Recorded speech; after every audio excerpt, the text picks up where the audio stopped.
مجھے لگ رہا کہ یہ مغرب کی سمت ہے، مغرب کی سمت میں ادھر آتے نظر پانی نظر آ رہا، اس میں ہلکی ہلکی لہریں اٹھی بھی آ رہا پانی، لہریں اٹھی رہی، اور ہم اس کے کنارے چلے جا رہے ہیں، چلتے اچانک ایک پانی کی اتنی تیز لہر آئی کہ وہ سامنے سے ہو کر کے بہت دور تک کیوں آگے تک چلی گئی، میں اس پانی کی لہر کے اندر گر جاتا، تو ایک طرف سے والد صاحب نے میرا ہاتھ پکڑا اور ایک طرف سے مولانا کلیم اشرف صاحب نے ہاتھ پکڑا اور مجھے بریک دیا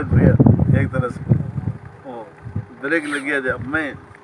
ادھر دیکھا تو مولانا کلیم اشرف صاحب نے والد صاحب کی طرف دیکھا تو والد صاحب نے ہاتھ سے اشارہ کرا کہ یوں جاؤ، ہم یوں چلتے یوں ہو گئے، مولانا کلیم اشرف صاحب اور اب ہم چلتے رہے ایسی جگہ پہنچے جہاں ایک دم سنہری لائٹ پڑ رہی تھی اور چاروں طرف ہریالی ہری پتیوں کے اوپر سنہری لائٹ اتنی سونی لگ رہی تھی جس کے اندر، اور وہ گھاس جو اگی تھی گیہوں ٹائپ کے سے وہ اگے ہوئے تھے اس میں بوٹے،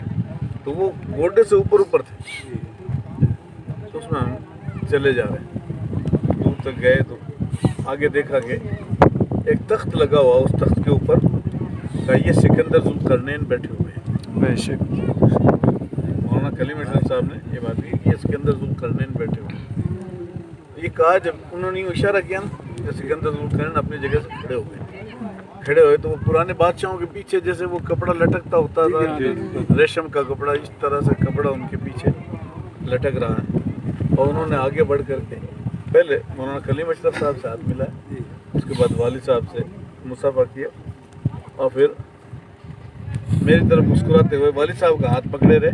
اور میری طرف مسکراتے ہوئے اس تخت کے اوپر بیٹھ گئے۔ اب تخت کے برابر میں پتہ نہیں کیا چیز تھی یا نیچے آنگن میں بیٹھے مجھے پتہ نہیں، کہا تشریف رکھیے،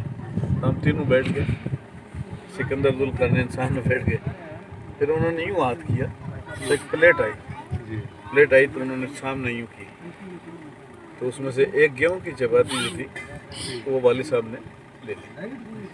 اور دوسری ایک گیہوں کی چپاتی تھی وہ مولانا کلیم اشرف صاحب نے لے لی اور باقی پلیٹ میری طرف بڑھا دی، تو میں نے اس میں دیکھا کہ باجری کی روٹی ہے، اس کا بیچ کا پاپڑ اترا ہوا ہے، ایک دم بیچ میں پاپڑ نہیں اس کا، صرف باجری کی روٹی ہے اس کا، کناروں پر پاپڑ بھی ہے ایک انگل تک سمجھ چاروں طرف، اور بیچ میں جو ہے وہ پاپڑ ہٹا ہوا ہے اور پاپڑ ہے نہیں اس میں، اور وہ باجری کی روٹی میری طرف، اور دیکھا اس کے بعد میرے ہاں کھل گئی، تو سال بھر بعد میں نے جب حضرت سے ملاقات ہوئی تو حضرت کلیمیہ صاحب قبلہ مدد اللہ نورانی سے عرض کیا حضور یہ خواب میں نے دیکھا، فرمایا او مولانا صاحب ہم تو کچھ اور سوچ رہے تھے لیکن اب آپ کا علاقہ یا شیرانی آباد کا ہی، بے شک سبحان اللہ، میں کہ حضرت یہ کیسے؟ بولا یہ باجری کا پاپڑ اترا، بے شک پاپڑ اتری ہوئی باجری اب تمہارے حصے میں آئی ہے، اصل میں شیرانی آباد کی خدمات آپ کے ذمہ ہے، بے شک سبحان اللہ سبحان اللہ نے اللہ، تعبیر فرمائی، بے شک صحیح تعبیر ہے اس کی، اور میں سمجھ رہا ہوں کہ وہ پاپڑ اتری ہوئی باجری کی روٹی کا آج یہ سنگ کی بنیاد پکا ہو گئی، بے شک سبحان اللہ، یہی وہ جگہ ہے جس جگہ کی نشاندہی کی گئی، بے شک اللہ تعالیٰ قبول کرنے والا ہے، آمین اور سب کے خلوص و للہیت کو اللہ قبول کرنے والا ہے، آمین، کرم ہے، آپ کی دعا بہت ہے آپ کی، مثالیہ اور لیں گے اللہ تعالیٰ